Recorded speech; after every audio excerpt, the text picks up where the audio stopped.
Welcome back to the Remix Morning Show, everybody. All right, Geechee, peace. Jared, Kamal, Amber, Erica, and our special guest. Hi, Yeah. greetings, everyone. Greetings. I'm actually quite excited. I love this platform. Follow it all the time. A huge fan. My name is Dindi Kitonga. I'm a Los Angeles-based organizer, a proud member of BAP, of course. And when I'm not doing that, I'm an educator. So I run a small kind of socialist school. I kind of left public school system. And then I also do mutual aid work, and we call ourselves Puma, kind of Black Panther type of thing, but it stands for Palms Unhoused Mutual Aid. And we support unhoused people. I'm more in the mid-city west Los Angeles area. So I wasn't directly affected or evacuated or anything like this. I used to be a teacher in Altadena, Pasadena area. And so I'm happy to talk about that. Yeah.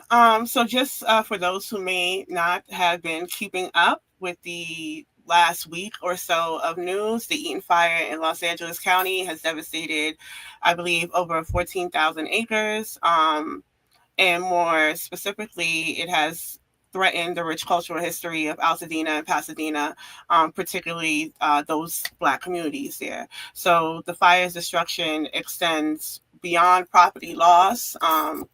We're talking about the threats of mass displacement, economic predation and exploitation, and then also public health. So I did want to have you on to discuss a little bit about that, but then also discuss like the specific work that BAP SoCal is doing, and then with other organizations like the co-op that is being developed. So there's been a lot of focus on this Pacific Palisades and the Malibu areas and where mostly the celebrities are. But I did want to focus on Altadena because I do think that it has not been discussed much in terms of the actual material reality that the people are facing there. So can you tell us a little bit about Altadena? How has Altadena's role and historical role, especially during like the Great Migration, shaped its cultural and historical identity? And what are the specific like historical legacies that are at risk now? Yeah, thanks. This is a fantastic question, and you're absolutely correct. There's been a hyper focus on the Palisades and celebrities who lost their homes. What's not being talked about the Palisades are the everyday workers who might have not only lost their homes, but their jobs. So we're talking domestic workers. We're talking like baristas and people like that in the Palisades. No one's talking about those folks, to be quite frank. And those are predominantly working class Black and brown folks. So I always want to highlight that before I move on to the Pasadena Altadena situation. So Altadena is 18% Black. Los Angeles County is about 9% Black. And so you have more Black folks in Altadena, and there's a specific reason for this. So during the Great Migration, folks kind of early 20th century are fleeing the Jim Crow South. And Pasadena is this kind of up and coming place where you can kind of bring your skill set. There's the first freeway, the 110. I'm on the West Coast. We just call it the something. I'm not sure how they are labeled where you all are, but the 110. And so there's a lot of work. You also have these racial covenants, and you have redlining. And so what happens is, and I should also mention, a lot of the reasons why cities refuse to become incorporated into Los Angeles City proper and end up in Los Angeles County is a lot of them want to maintain their white neighborhoods. They want to maintain their sundown towns. And so anytime you think of a city in Los Angeles County that didn't make it into being Los Angeles City, it's important to look at its history and find out why did they refuse to. And a lot of it is they're saying we wanted to mind our business. And what their business, quite frankly, was to maintain kind of their white-centered, white supremacist towns. They did want Black folks to go and work, but you needed to be gone by 6 p.m. And so Altadena offers an opportunity for folks to buy homes. So what we find, I should also mention that something like 65% of the homeowners and residents of Altadena are over 65 years old. So we're talking about a community of senior Black folks. These homes are not homes that people are flipping to make a buck. These are not homes. These are not vacation homes. These are not second homes for people. In certain cases, for people in the Palisades, they just moved on to the next one, like see you in Santa Barbara type of thing. This is not what's going on in Altadena. So for a lot of people, this is their first home. It is their only home. It is a multi-generational home. So you have many generations living under the same roof. And this is kind of what has been lost.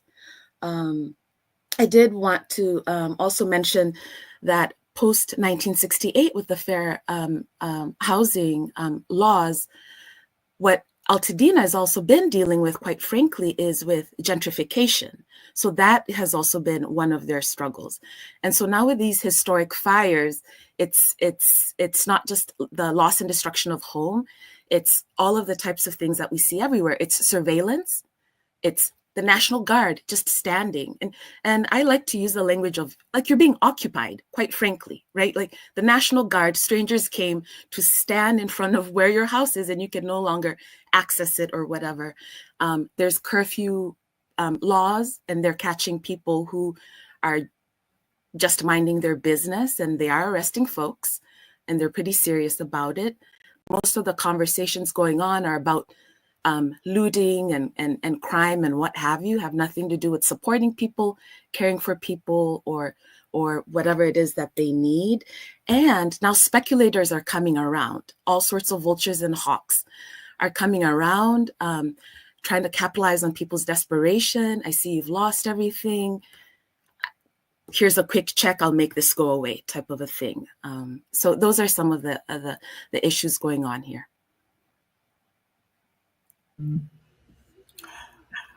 I didn't know if anyone else had a question, but I can ask you another if they don't. I had a quick question. Yeah.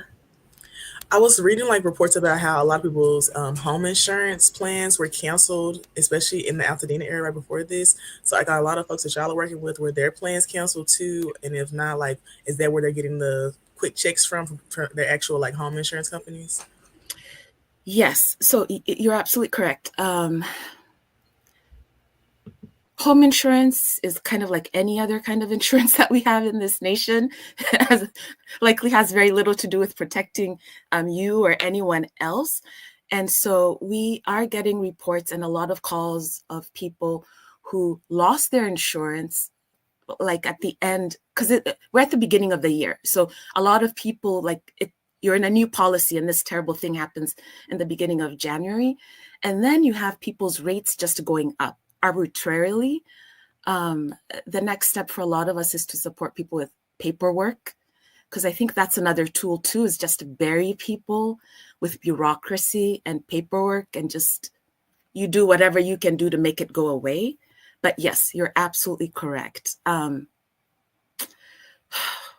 The state government, Newsom, city officials, they're talking about how to get out of this kind of price gouging situation. But quite frankly, it looks like the insurance companies are, like in all cases, it'll be a Band-Aid at best. And is there any enforcement around price gouging for rent? Because I was watching this guy from Shot of Sunset on TikTok. He's helping like people find houses, and he was like, there was an apartment for $13,000, but the landlord said he wanted $20,000. And then when he went to go try to pay him, he said, actually, I want $23,000.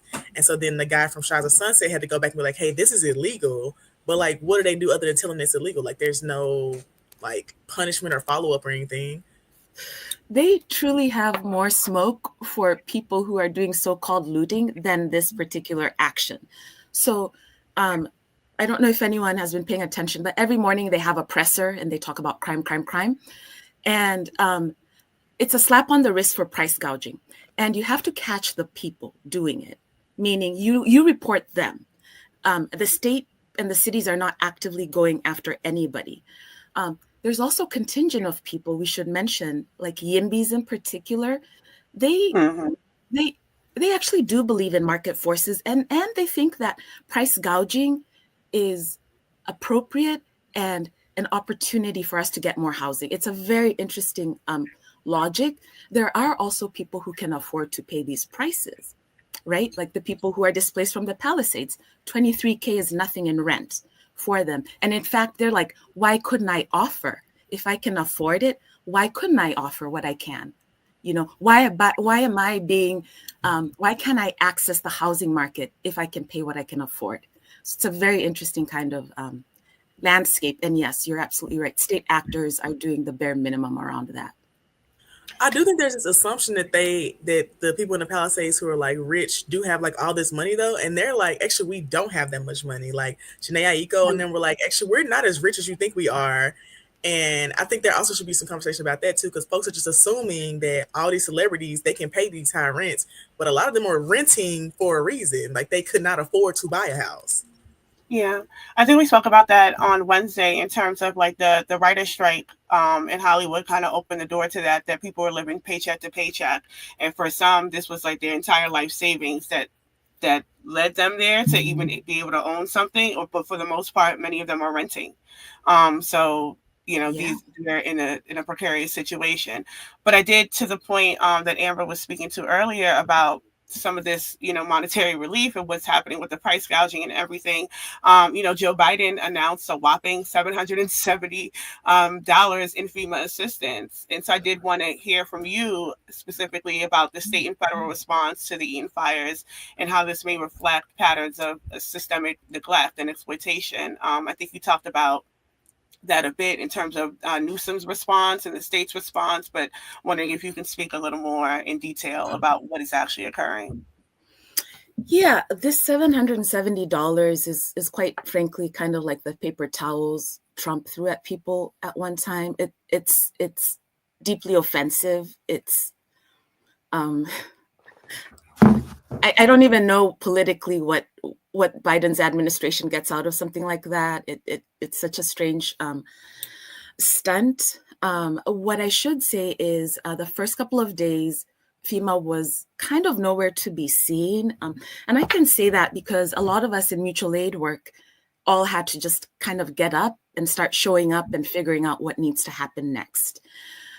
There's a lot of gatekeeping when it comes to FEMA. Also, undocumented people can't access these resources. We should start by saying this. People who work like in informal economies, like if whatever your situation isn't documented in a certain way, you are not likely to kind of benefit from FEMA. They've now kicked in applications and this kind of thing. Where this will lead, I don't know. There are a lot of conversations of this looking like a post-Katrina. I will say that when our folks went to like the evacuation sites, we had a couple of people who had been in Katrina and they named it as such. And I'll describe some of the terrible things that we observed ourselves. It was everything from little children who didn't have diapers, the floors are cold, people don't have clothes, people escaped without their medicine, there's mass confusion, there are people like weeping in the corner, people who can't charge their devices, levels of stress. It's also a 24-hour situation, very poor sleep. And it quite frankly, it is, I'm Kenyan. And so I'm a third worlder and I embrace that term, but it very much mirrors what citizens of this country think happens elsewhere.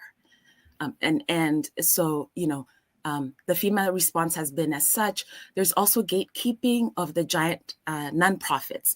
So, you know, I always say give to mutual aid, give to local, give to people who you know, because like the Red Cross started gatekeeping. They started gatekeeping volunteers and they started to conduct their own kind of insular operations, which I guess could have been cool if they were able to meet people's needs. But the reason that we know that they weren't is because our DMs are full and we've, many of us in our collectives it's a 24-hour response of giving people rides.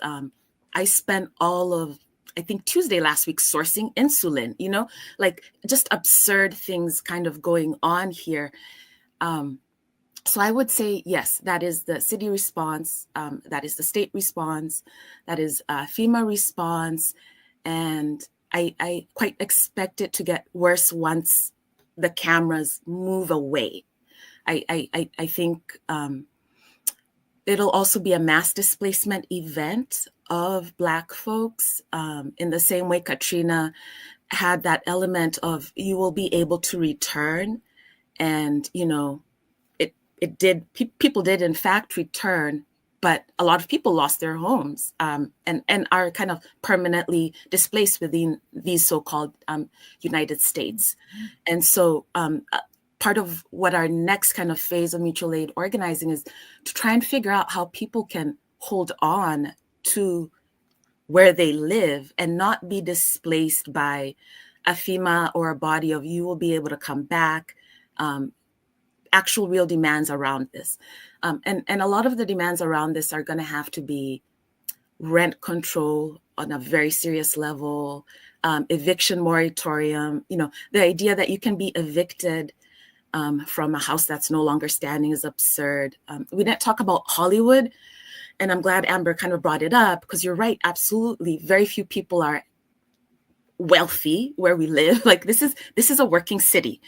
And so when you talk about the folks who lost their homes in Hollywood, those are predominantly renters. They might be people in the industry, but you're talking about junior costumers. You're talking about gaffers. You're talking about people in unions.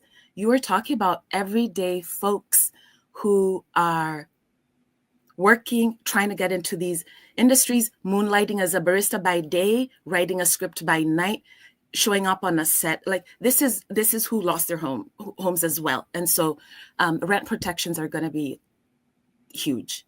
And quite frankly, we're into the revolutionary squat, take it over, do what you got to do type of thing.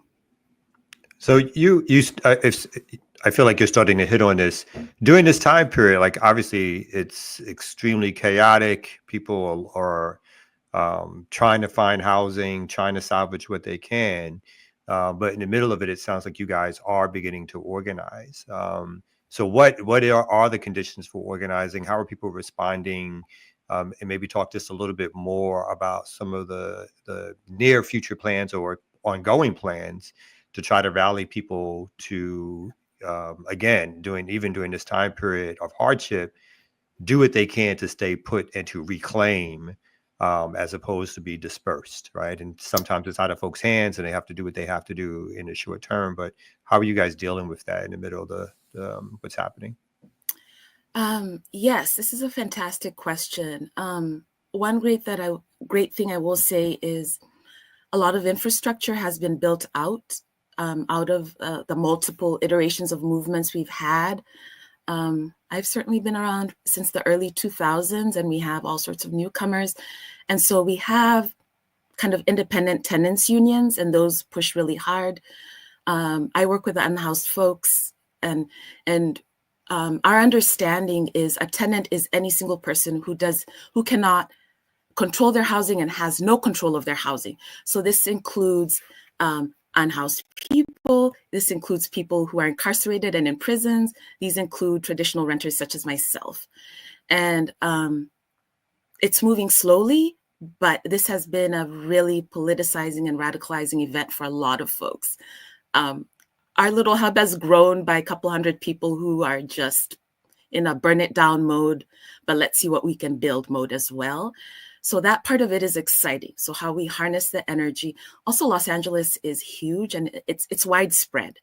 And so there's a lot of hyper local tenants union organizing already happening. If you kind of watch the space as we say, you'll see in the next couple of weeks a lot of demands from the city, and I'm confident that we're going to get a lot of what we're asking for. This is also an opportunity for organizing around jails and prisons, of which California has the biggest system. And so the plight of incarcerated firefighters, youth in particular, has really been at the forefront.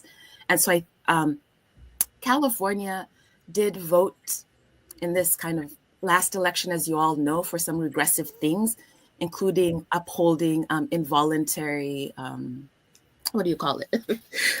Involuntary work when people are incarcerated.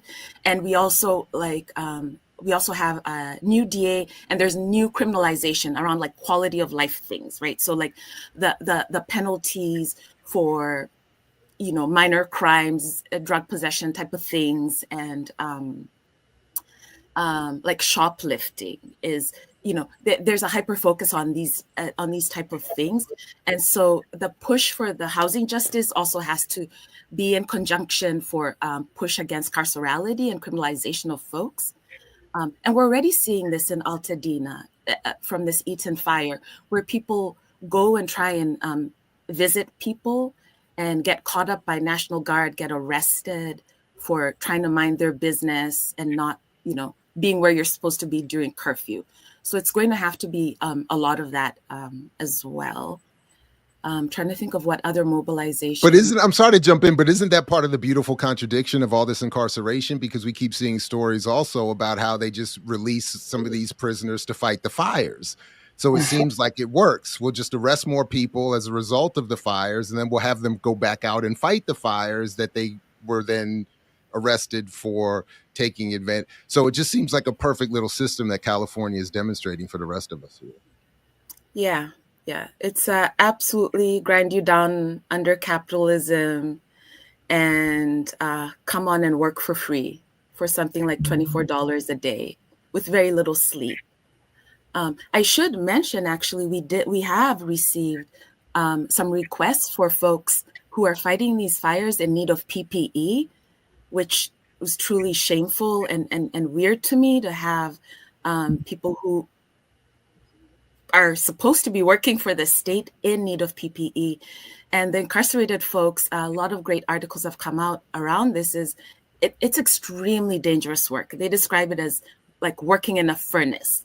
And you're breathing in everything, you know, it's not just plants that are burning out there. It is truly, truly dangerous work.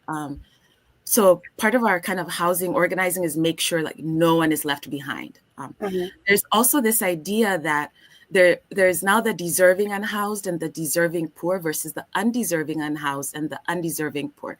And so we're trying to keep it tight, right? Make sure that even if you are newly displaced and newly housed, that you know, all of us who've been fighting these housing justice struggles, particularly on the unhoused front, that those folks aren't left behind. If checks are to be cut, if programs are to be put out there. And we all know there'll be reformists, but there are certain things I think that are worth pushing and maybe getting behind in the interim as we figure out how to collectively get free. You spoke a lot about the mass displacement, but I do want to talk about the prospect of this being a mass disabling situation, even in terms of the PPE mass. One of the things that I do know that has been reported out by organizations and organizers is that the city came to them to get PPE masks in mass, like Karen Bass and a lot of the institutions that did not have, like FEMA or the Red Cross, that had no access or had none left, had to come to organizers for the PPE. But you also mentioned that a lot of the homeowners are over 65 years old, right? So the medications and things that they would need access to. So I think I think there is some room to discuss what is the possibility of this being mass disabling. Yes, we absolutely have been calling it both a mass displacement and mass disabling event. What I can report we've heard so far is, beyond the sourcing things like insulin, is albuterol, and we've managed to source some of these things by the pallet with no support from state or city or anyone else. Things like nebulizers, people with things like COPD, we expect these to get worse. And you're absolutely right, with seniors, access to medications, loss of paperwork, the general bureaucracy of it all, chronic conditions, like if you are somebody who needs, like chemotherapy, or you're on dialysis, it's not that just people lost their homes. It's that they lost those community centers that do some of these things as well. People lost kind of like their community daycare, and all of those types of things. And now I should also say, part of mutual aid organizing, a lot of it is led by women and femmes, and a lot of people who already have many caretaking responsibilities. And so we expect that to really for not just organizers, but for everyone, that everyone's caretaking responsibilities will now increase, and now, and people will also be forced to kind of double up in their homes, right? So maybe you weren't taking care of children before and elders, and we're trying to organize and think a little better around how we can support people and what to do around that. And also, we're talking about seniors who might have been living alone, who lost those homes and now can't afford the skilled nursing facility or whatever your insurance should offer you in the meantime. Yeah, there's many open questions here. The public health guidance is very much like it was in COVID, kind of non-existent, like do what you can do best, wear a mask if you feel like it, but it's not robust and the messaging is very poor. So it's up to organizers. There's a Clean Air Collective who does the data and puts it out there, and we're doing all the political ed and giving out the flyers and all of these types of things. The type of thing, it absolutely is state abandonment in the most classic sense. I don't know what our time is like, if we're at, but you mentioned at the beginning in your introduction that you run a socialist school. And since you were explicit with that, I'd really love to hear a little bit more about the school and how you deem it socialist, because that's very, cool. Yeah, thank you. I'll try not to rant. It is my passion. So we are Angela's Workshop School. Like I mentioned, I've been an educator for a long time. So about 11 years ago, my partner and I, we just a group of parents came to us and they said, hey, you're talking about capitalism in your classes. I'm a science teacher, they're a humanities teacher. I was talking about capitalism and chemistry and all of these types of things. Hey, it's a thing.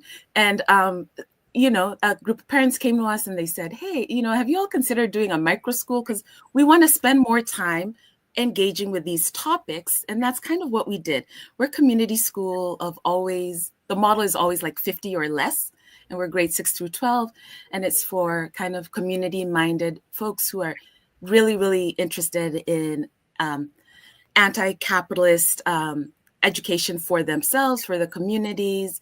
It's an opportunity for us to also, I also will say it's very intellectual academic rigor type of thing. So we don't have the worksheets. We're reading Capital. We're going to learn some critical thinking and move slowly. And we're going to write papers and we're going to go out in our communities. And a lot of my students are involved in Puma with me and go on to universities to kind of do that kind of thing. But yeah, I'm always happy to talk about it all you like. But the model comes out of, liberation schools. We're very interested in a lot of models from Brazil, like from Paulo Freire. We're very interested in the work of educators like Cabral and like what does it mean to be educated in this moment as a young person? What's ultimately going to matter? And young people care about being free as well. And so if they ask us to do it, we're going to do it. So yeah. Kamal, you're not going to mention the Shakur School, the CMB Neighbor Program? Yeah, I'm sorry. There's so many. They are members of BAP. Yes, I really wasn't expecting this one. So. Did you want to talk about the co-op? Because that is the collective that is members of SoCal, BAP, and CMB, and I think AAPRP now are doing. So I think that's a base for where people are picking up some of the mutual aid as well. So I didn't know if you want to talk about that. Yes, I will very quickly because I know our time is up here. So yes, in this co-op with BAP FAP and all of these other organizations, we are lucky enough to have a couple of independent bookstores and a couple of community hubs. And if you know the price of real estate in Los Angeles, like it really is a heavy lift. And it's one that's not just supported from people in Los Angeles. We see the support that we get from everywhere, all around. And so there are hubs for, we're moving supplies, a lot of political ed. And the supplies are not just for people in disasters. There's a hub I went to in Inglewood the other day, Black Lantern Books, and it was people not even necessarily affected by fires, you know. The economy is bad all around. And so there's need all around. And then there's folks who are now, like I said, doubling up and supporting other people too. And so it's an opportunity for mutual aid. Of course, it's the usual donations that we understand. But I also like to think of mutual aid. We have to go beyond redistribution. It is also fundamentally about changing our social relations and opportunities to like change how we think about our material lives. And that's the excitement of the co-op. A lot of new people with energy who might be new to the concepts, but are about it. And so, yes, I'll stop talking there, but I'm happy to drop all sorts of links in the chat when I get off.